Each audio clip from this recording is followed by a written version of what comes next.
2024 সালে এসে যদি আপনি একটা iPhone 11 কেনার কথা চিন্তা করেন, তাহলে অবশ্যই আপনাকে বেশ কয়েকটা বিষয় খেয়াল রাখতে হবে। হোক সেটা নতুন iPhone 11 অথবা পুরাতন iPhone 11। কারণ iPhone 11 অলমোস্ট 5 বছর আগের পুরাতন স্মার্টফোন। সো এখনকার সময় দাঁড়িয়ে নতুন স্মার্টফোনের প্যাকেটে রিপাবলিশড স্মার্টফোনও থাকতে পারে। তাই অবশ্যই iPhone 11 কেনার ক্ষেত্রে ভালোভাবে স্মার্টফোনটি চেক করে তারপর স্মার্টফোনটি কিনতে হবে। আমরা মূলত আজকের ভিডিওতে কথা বলবো ইউজড iPhone 11 কেনার ক্ষেত্রে কোন জিনিসগুলো চেক করে নিতে হবে। আর এই বিষয়গুলো শুধুমাত্র iPhone 11 এর ক্ষেত্রে না, সকল আইফোনের ডিভাইসের ক্ষেত্রেও আপনি চেক করে নিতে পারেন। iPhone 11 কিন্তু 2024 সালে এসেও একটা ভালো ডিভাইস, এটা বলতেই হবে। আমি নিজেও iPhone 11 ব্যবহার করছি, আর আমার এই ভিডিওটাও কিন্তু iPhone 11 দিয়ে শুট করা হচ্ছে। আচ্ছা, এখন মূল কথায় আসি। আপনি যদি এই মুহূর্তে একটা iPhone 11 ইউজড কিনতে চান, তাহলে আপনাকে বেশ কয়েকটা বিষয় মাথায় রাখতে হবে। যেমন স্মার্টফোনটির বডি, স্মার্টফোনটির ক্যামেরা, ডিসপ্লে এবং এর পারফরম্যান্স এখন কেমন দিচ্ছে, এবং স্মার্টফোনটির ডিসপ্লে কিংবা ব্যাটারি চেঞ্জ করা হয়েছে কিনা, এইসব বিষয়গুলো দেখে শুনে তারপর আপনি চাইলে একটি iPhone 11 কিনতে পারেন। আর এই বিষয়গুলো আপনি চেক করে কিভাবে একটা ইউজড iPhone কিনবেন, এই বিষয় নিয়ে আজকে আপনাদের সঙ্গে কথা বলবো। তো আজকের ভিডিওর মাধ্যমে আপনি শুধু iPhone 11 না, সকল iPhone কেনার ক্ষেত্রে একটা গাইডলাইন পেয়ে যাবেন। ইউজড iPhone কেনার ক্ষেত্রে আপনি সর্বপ্রথম খেয়াল করে দেখবেন ওই ডিভাইসটাতে কি পরিমাণে স্ক্র্যাচ বা কালার উঠে যাওয়ার মতো প্রবলেম আছে। যেহেতু এটা ইউজড ডিভাইস, তো এটাতে টুকটাক স্ক্র্যাচ থাকবে, এটা সাধারণ ব্যাপার। তবে স্মার্টফোনটিতে যদি খুব বেশি পরিমাণে স্ক্র্যাচ বা চারপাশের মেটাল ফ্রেমে খুব বেশি প্রবলেম থাকে, তাহলে বুঝতে হবে স্মার্টফোনটা অনেকবার হাত থেকে পড়ে গিয়েছে। তবে অনেক সময় চারপাশের ফ্রেমে ব্যাক কভার লাগানোর কারণেও স্ক্র্যাচ পড়তে পারে। আবার যদি স্মার্টফোনটির ব্যাক সাইডে তেমন কোনো স্ক্র্যাচ নাও থাকে, তাহলেও একটা সন্দেহের ব্যাপার, কারণ হতে পারে স্মার্টফোনটির ব্যাক সাইডটা চেঞ্জ করা হয়েছে।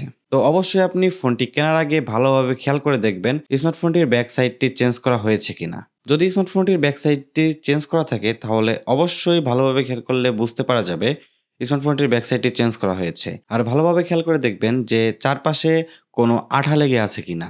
যদি আঠা লেগে থাকে, তাহলে বুঝতে হবে যে ওই বডিটি খোলা হয়েছে বা ব্যাক পার্টটি চেঞ্জ করা হয়েছে। আবার আপনি ব্যাক সাইডটা ভালোভাবে চেপে দেখতে পারেন যে এটা দেবে যায় কিনা। যদি দেবে যায়, তাহলেও এমন হতে পারে যে ব্যাক সাইডটি এর আগে খোলা হয়েছে। আর ব্যাক সাইডটা চেঞ্জ করা হয়েছে অথবা খোলা হয়েছে বলে এই নয় যে ওই স্মার্টফোনটা খারাপ হবে।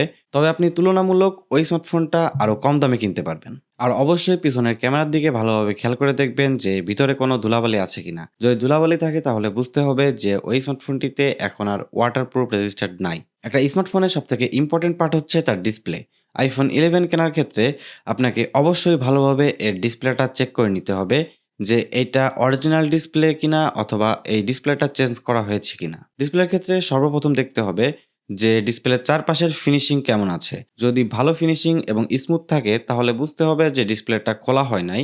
আর এছাড়াও আপনাকে অবশ্যই ডিসপ্লের ট্রু টোন ঠিক আছে কিনা, এটাও চেক করে দেখতে হবে। এবং অবশ্যই ডিসপ্লের ব্রাইটনেস ফুল এবং লো করে দেখবেন ট্রু টোন অথবা গ্রিন টোনের মতো কোনো প্রবলেম আছে কিনা।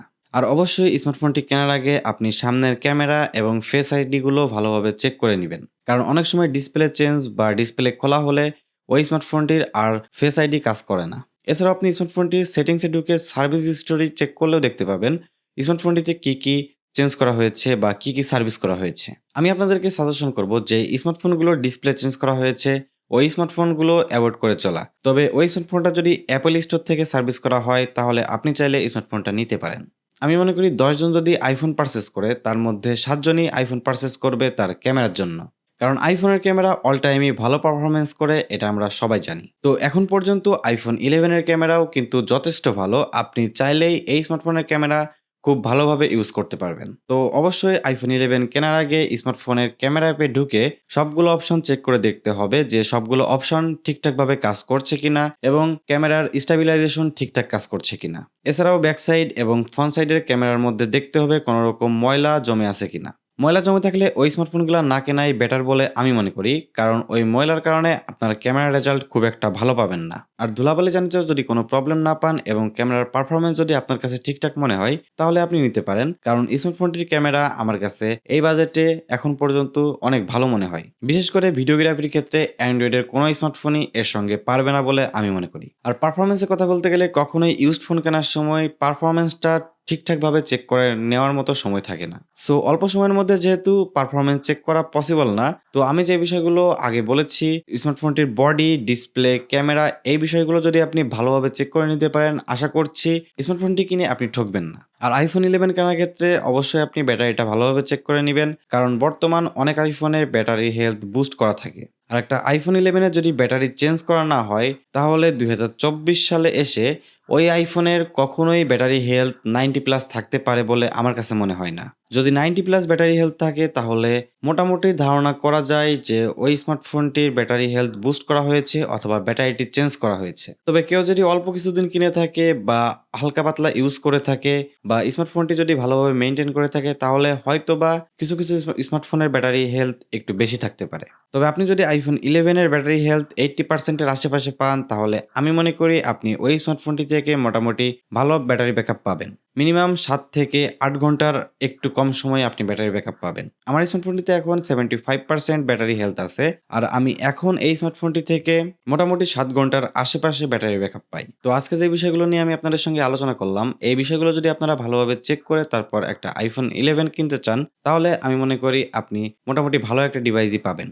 তবে আরেকটা ইম্পোর্টেন্ট বিষয় আমি আপনাদেরকে বলে দেই, আপনারা সবসময় iPhone কেনার সময় অবশ্যই iPhone-এর বক্স সহ কেনার চেষ্টা করবেন। এবং ইউজড iPhone কেনার সময় অবশ্যই আপনি ওই স্মার্টফোনের ওনার থাকা অবস্থায় স্মার্টফোনটিকে রিস্টার্ট করে দেখবেন যে ওই স্মার্টফোনটিতে Apple ID এখনো এড করা আছে কিনা। কারণ অনেক সময় স্মার্টফোনটি বাইপাস করা অথবা Apple লক থাকতে পারে।